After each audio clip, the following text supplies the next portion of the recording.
Hi, I'm Devin Shute, and welcome to the Money Minute, and really good to be back in our wonderful country.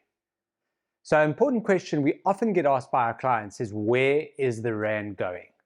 Now, this is an important consideration for many of us, as the direction of our currency has an impact on things like our investments, inflation, and our general sentiment towards South Africa.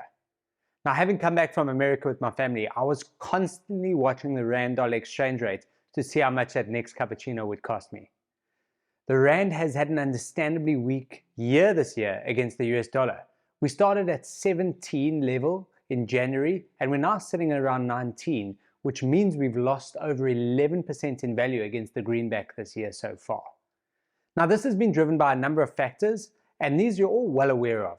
Things like geopolitical conflicts, initially in the Ukraine and now more recently in the Middle East, higher for longer US interest rates, general market uncertainty and risk of sentiment, as well as weakness in the Chinese economy, which is spilling over into lower resource prices.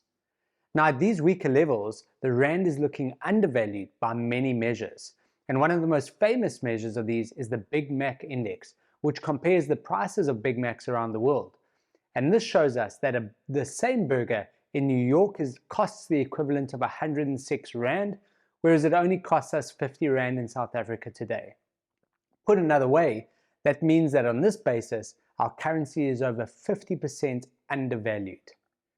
Now, while we mentioned that there are many reasons for the Rand's current weakness, one must also remember that these factors can change, and when they do change, it happens quite suddenly. So in conclusion, any forecast on where the Rand is going in the short term is almost impossible to make.